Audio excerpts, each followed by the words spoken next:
Yo, welcome front and welcome back, Captain Jack Sparrow. I don't know.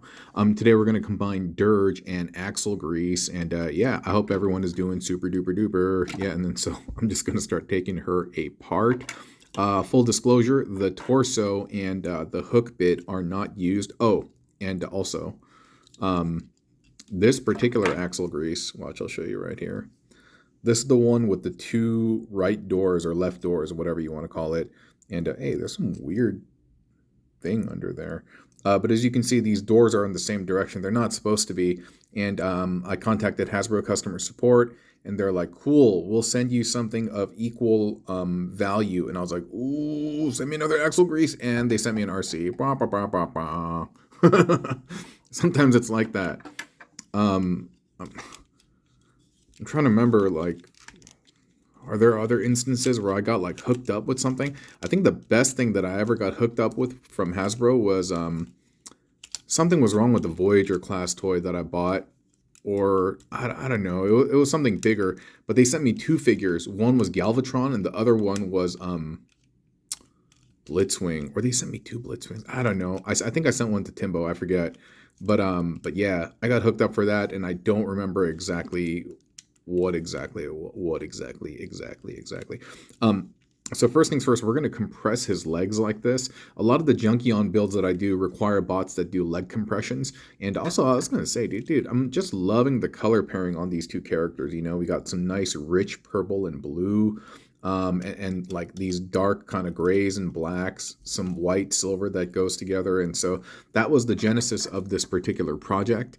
And also, I don't think I really use a lot of cone heads or even seekers in my builds. And yeah. Oh, I was gonna say there's a little story. You know what? All right, I'll figure it out later, dude. We'll have to do some adjusting. But a little story about seekers. So like I think I mentioned in some of my videos before that, like, you know, when we were coming up, you know, my mom, she's single parent and raised like three boys, and it was always tough. And my mom always had friends who knew that we were in a jam, that we're in a bind, that were very affluent. Even one of the apartment complexes that we lived in for the longest time, and we were always moving, by the way, always moving. Like, I changed schools almost every year when I was in elementary school, because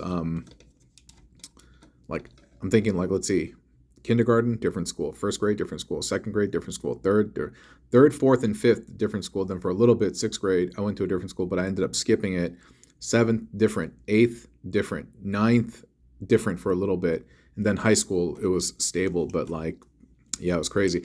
But like I was saying, it was, and it's because we were just moving around all the time because we are being evicted and kicked out from places, and also my mom was hustling and trying to find just better school districts for us to attend. But yeah, love you, mom. Um, my mom had a lot of affluent friends who would like hook us up, and then one time she had a friend who was dude, what's going on, dude?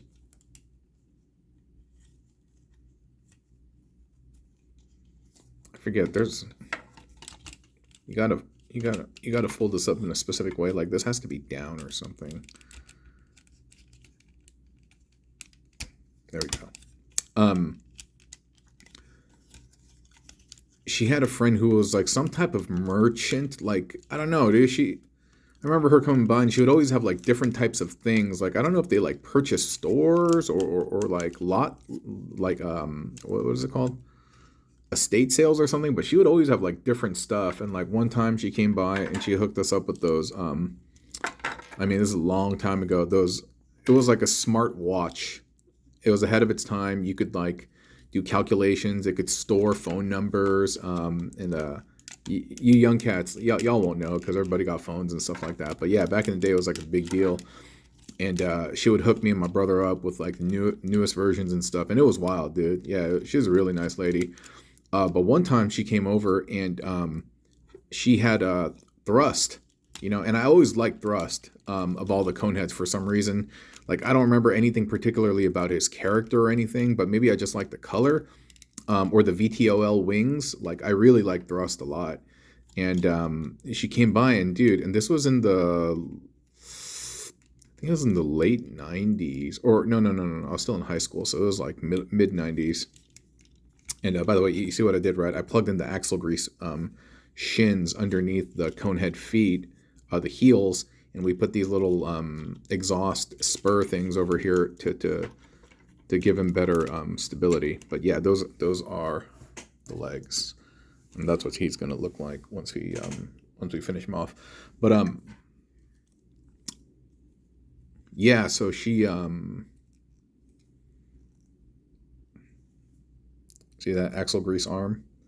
And by the way, if your elbow's popping off all the time, press upward when you spin, and the elbow won't pop off. Yeah. And then we have the little shin blaster on the side, and then we have the Axlegrease accessory over there.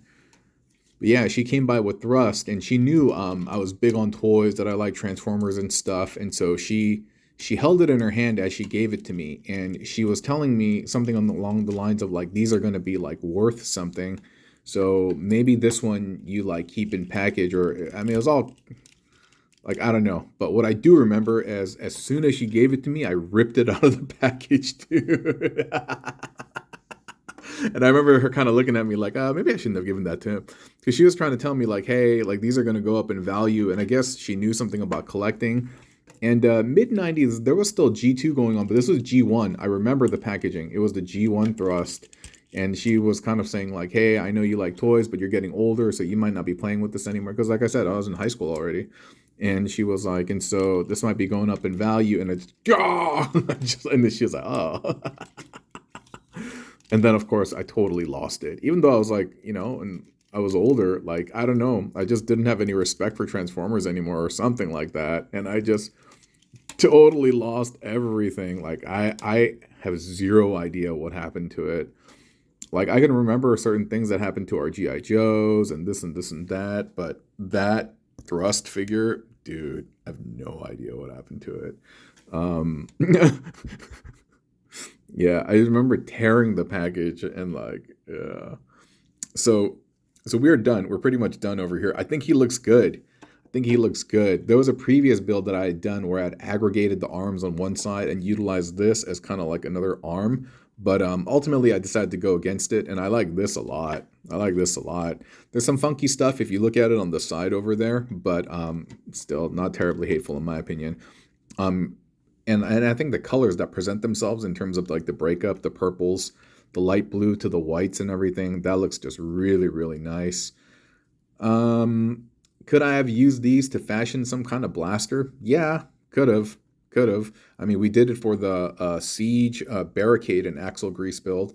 Like, you just need two of these and one of these, and you can make that blaster. But I don't know, dude. I like them like that. I like the shoulder bits like that. Oh, there we go. Even better almost. Yeah,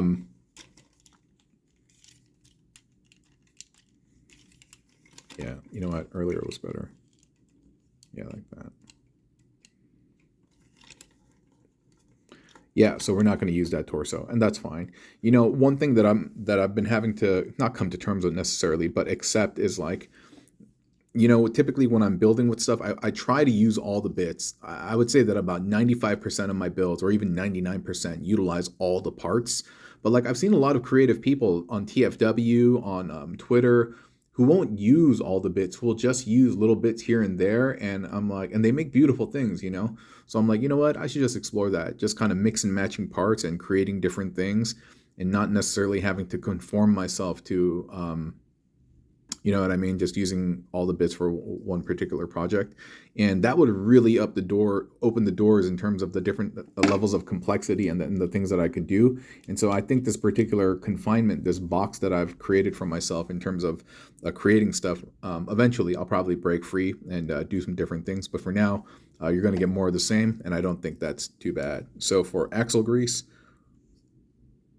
for Dirge, and for me, and for my mom and her super duper generous friend, yeah, I bid you adieu. And again, I thank you for your generous gift of time, and we'll talk again soon, okay?